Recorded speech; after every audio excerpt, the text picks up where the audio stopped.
I thought today we could talk about what makes a great photograph. And the two most difficult and certainly the most important things I believe about making a great photograph, is the photograph creative? And I think that's really difficult because the photograph records a moment, and I literally mean a moment. I mean, you figure on average it takes 1/25th of a second to make a photograph. Yeah, that's your average shutter speed, 1/25th of a second. So to get creative in that time, it's hard to do. I think it's very hard to do because as a photographer, we're relying on a situation to present itself, especially if you come from the school of photojournalism like I do. Then my whole thought process into covering a story or an event is to put myself in a situation where the picture I have in my head will occur. I can't make that picture happen unless it's in a studio situation. I have some examples here. And I'm going to start off with some photographs of a pretty girl. And yet, I thought to take this very pretty girl and take her out of her pretty element, if you can see what I mean. Only because I think this is a juxtaposition of roughness. She's a field hockey goalie, and yet she's a pretty girl. Initially, in looking at some early pictures I had done of her, yeah, same picture, but just a slight change because letting her hair down made it more feminine, and thus more feminine, softer. I mean, am I letting my male prejudice show? Yeah, making her softer, but yet at the same time throwing that field hockey gear in there, I think is showing just how tough she really is. And again, that's a studio situation. Oh, here's another one. Jeez, I forgot about this. Plumber friend of mine, Kevin Campbell, right? How do you show off a plumber, right? And especially Kevin, because he's a macho guy. Yeah, I thought this revealed a lot of his personality. His assistant there is his son, big into fathers and sons, or any kind of relationships, not just family relationships. But here too, I mean, if you could take away the words, you would know this guy's a plumber. Showing his tools of the trade, his dress. This is literally in the studio. Oh, where was I standing? Oh, I was much lower. I was low because when you look up at somebody, you make them heroes. So change your perspective and this is a big thing for, I think, a lot of photographers. They tend to shoot right where they are instead of editorializing the photograph before they take it. And by going down and looking up, you're making him a hero. Whereas if you did the opposite, if you shot down on your subject, you're making them smaller. The general rule, there's always rules, right? The general rule in photography is be on the same level as your subject. But if you want to make your subject a hero, look up at them. Get lower than they are and literally point your camera up. Or if you want to make them smaller, look down at them. There's a famous photographer who I love. I'm looking to see if I have his book. His name is Arnold Newman. And Arnold Newman, he's Jewish. He worked for Life magazine. And they commissioned him to go photograph a war manufacturer in Nazi Germany. Now you can imagine how he must have felt as a Jew. And he tried to get out of this assignment, but no, they insisted they wanted him. And if you're familiar with his work, you know why they wanted him. The guy is just a masterful photographer, probably my favorite. Well, he went to Germany and he set up his lights below this industrial munitions manufacturer, below his chin. And as a kid, you could take a flashlight and make horror faces. Well, that's exactly what he did with this munitions manufacturer. And it is just an outstanding, the way he could get his little dig in on the Nazis. And yet this guy's smiling in the picture because he's got this famous American photographer taking his photo, and it's a flash, so he didn't have any modeling lights. He didn't see where his lights were, where Arnold Newman, knowing his equipment, knowing lighting, knew he was creating a horror lighting effect. It's a masterful photograph. But yeah, this is what I mean by the creative end. It's hard to create something where I'm far more comfortable and used to doing photographs that present themselves to me. Yes. My time on the Battenkill, of course, in my canoe. Nice quiet canoe drifting down the Battenkill, and what should appear but 8 tiny reindeer. No, I'm only kidding. What should appear but one deer. A little pronghorn, not a, yeah, just a little spike horn there, right in the middle of the batting kill. And being in a canoe, nice and quiet, just drifting toward him. I got my shot. This is about being prepared. And that's usually the avenue I approach in photography. But that's what the creative end is so hard. It is so hard. Aside from the creative end, I want to say too, what makes a great photograph is emotion. Does it stir emotion? And I think that's probably the primary thing, to stir emotion. How does it make you feel? I call this shoe, and you can see it's just horseshoes and one lonely man shoe, but it's working horses, and that shoe of the man it's certainly a working man shoe. Yeah, that's no wingtip quarterman there. No, that's a working shoe. And again, too, I could not orchestrate this shot. No, I couldn't orchestrate it. I had to put myself in a position, be prepared for when this photograph happened. But at the same time, I was lucky enough I got my shot. It does evoke a sense of excitement. You know, the thrill of the chase. Especially this polo player's got his stick raised in the air. You almost think they're gonna have a sword fight rather than chasing down a little white ball. Yeah, evoking emotion. Evoking emotion, ew, right? Didn't it give you the creeps? This is poison ivy. Yes, it's poison ivy. It was growing up a tree. I cut the vine. I was doing this for my mother-in-law. I cut the vine on this poison ivy, but I was scared to pull it down. So I let it sit up there, and my next visit to my mother-in-law, which you can see was some months later, I said, oh, I can pull down that vine now because I'm sure the poison ivy's dead. And it was dead, and it looks dead. And knowing that it's poison ivy, it's just really, I don't know. For me, this is a horror picture, but I absolutely love it. Contrast, too, I got good colors here, you know, green and brown. And that old shriveled up, very indicative of poison ivy. Then even the poison ivy in the background, you know, almost like a trail off or a trail in. Yeah, shallow depth of field, so that all my accent, the whole accent, you're just gonna look at this massive dead brown leaves. Poison ivy leaves. But again, too, this is a situation where I did kind of create this, but not intentionally. You know, my intention was just to get rid of poison ivy that was literally creeping up this tree, killing this tree. But when I saw it, I was like, wow, yeah, all right, this nature kind of set this up for me. And I think it evokes emotion, you know, even if it's a ooky emotion. I'm gonna go back to my girl here and say too that I think this evokes emotion because she, as a pretty girl, you're like, oh, she's a pretty girl.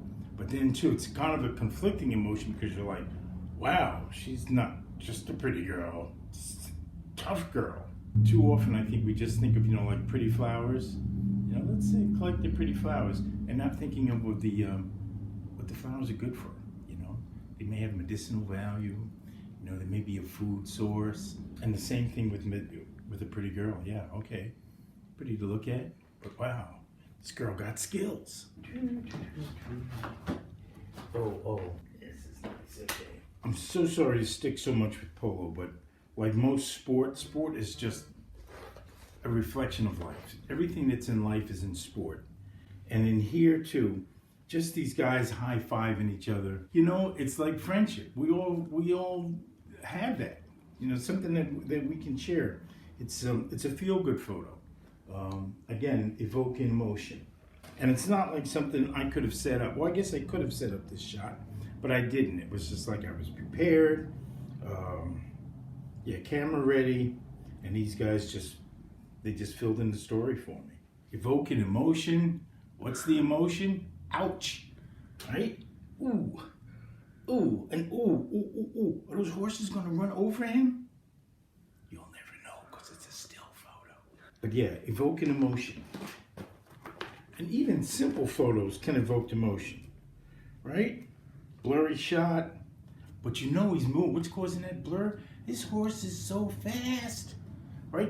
I think you just have to feel that excitement when you see an image like this. Again, evoking emotion. Everybody's happy here. Look at all those smiling faces. Believe it or not, this was at a gang dance. Yeah, this was it. Well, actually, it was a anti-gang program, and they threw a dance for these gang members to show them there was another side to life. And everybody, so you wouldn't believe these are thugs. Everybody's so happy. And for this night, the 1/25th of a second, these people were all happy and weren't thugs. Were party goers, were revelers. Evoke emotion, and you don't even see what it is, but you know the silhouettes because you know horses, right? And it's just a placid, peaceful nighttime, going to bed, close your eyes, go to sleep scene. Creative, only creative in the fact that I saw it. I saw it exposed for the light. I see these pictures in my head either moments before I make the picture or I set myself up for it. Setting myself up for it. I mean, I literally go out of my way to find out where they're going to be horse pulls. And for me, this is a dying art. So yeah, I make it a point to search them out. And I was just lucky. 4 abreast. This is really a dying art. You don't see horses hitched up like this anymore. I mean, it's so rare. This is in Morrisville, New York. Be prepared. Be prepared. If you got kids and a dog, you know there's going to be a good picture. It's like fishing. You just got to wait until that fish comes to that hook. You just got to wait until those kids and dog, cat, horse, cow, calf, whatever react. Yeah, because you know they're going to react. They're going to give you a good picture. Just got to wait it out. I frown on taking posed pictures, but because it's winter, nobody photographs in the winter. Get out there, be brave, fight that cold. This area, Washington County, we've got a really strong artistic neighborhood. This is the home, we're the neighbors of Grandma Moses and Norman Rockwell. And a lot of our lives are still like Norman Rockwell. And I really like capturing that. And I thought this really did it with kids, shoveling snow. And I asked them, just line up, and that, the whole creative end on this was getting kids to listen to you. But yeah, it worked out really good. And the dog was just added. It was like cherry on the cake.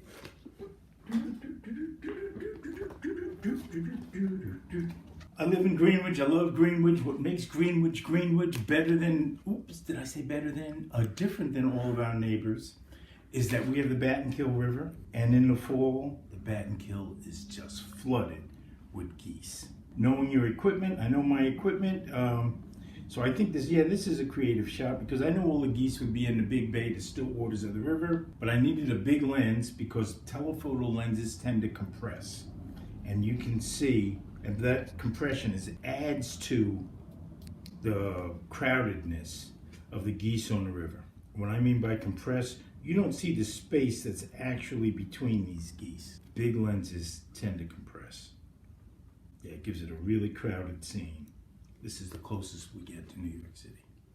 Yeah.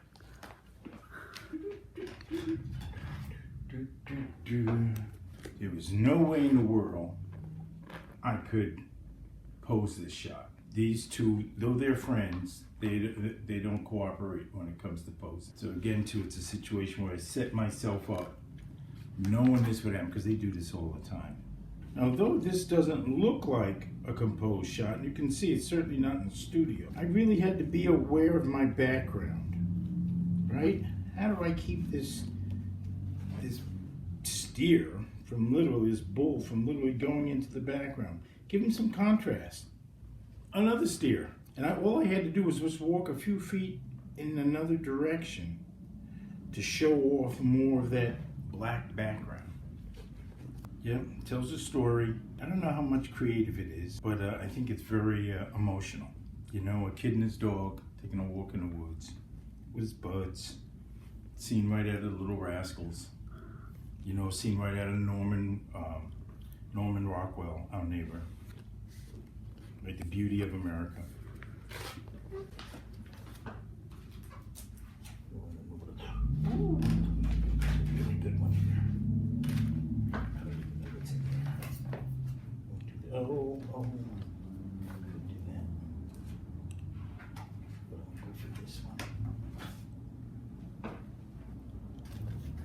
Okay, now this is a setup scene. Yes, this is definitely a setup scene. Early spring, or I should say late spring, all the berries are out, and we've got them all popping. You know, this is a big dairy community, so milk goes a long way here. Yeah, so I've got berries and cream. And literally just, I don't want to say I just photographed, just set these bowls up, this bowl of berries up and poured milk. No, I wanted to use a slow shutter speed on the milk so it would have a heavier, creamier feel rather than stop action. And I backlit the berries to make them more, I don't know, voluptuous, to make them stand out more. So you can see all of the light is coming from behind them. There's no forward light. It's all coming from behind, which is it's really giving accent to those berries. If you wanted to know if I ate this prop, I did. This picture of Frederick Douglass, which I took. If you look carefully, yes, I am that old. I mean, if you look carefully, you see this guy's a reenactor. But I think he looks so much like Frederick Douglass. And just in the background, if you read what it says, it's the Baptist Church in Casiuna. The Baptist Church in Casiuna literally has in its registry, it's an old church, Frederick Douglass's signature. So I took my reenactor to that church, and literally we got access into the church to make this modern day photograph of Frederick Douglass since nobody photographed him when he was there. I thought I'd recreate history, and throw Donald Hyman in there as Frederick Douglass. Let's see if I can find it. I am now, oh boy, quick find. I'm going through, this is my book of ideas. I see photographs. Well, you know, we're human beings. Visually stimulated, I see visual things all the time. Newspapers and magazines are full of photos, and they inspire me. I'm like, yeah. And what's the saying? Good art is copied, great art is stolen. This is a photograph of the great designer Tom Ford. Saw it in a magazine, I was like, wow, nice photograph, and not one that you often see. I mean, when you see two men pose, you don't often see that. And the whole suit and everything, it's just a fantastic photograph, of course done by a famous photographer. I liked it so much that I thought to do my own version of it. Voila! Yeah, not exactly the Tom Ford, but you get the general idea. And that's what it was. I just took his idea and just added my 2 cents to it. And knowing these two gentlemen, these two history makers, this was their senior photo. Last year they were at Greenwich High School. Both of these guys are the captains of the Greenwich team. And yet at the same time, kind of like what I did with the pretty girl. And we got some handsome guys. Suits make them double handsome. And yet, these boys got skills. They got their sticks.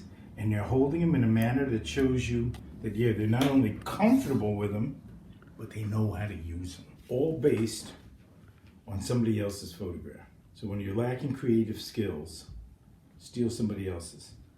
And it'll actually help yours pop out a little bit more, I think. I say be ready for those opportunities. You know, those opportunities where you put yourself in a position for that to make that picture happen. And then it's like fishing, just wait for it to happen. Put yourself in that position and wait for the action to happen. Thank you.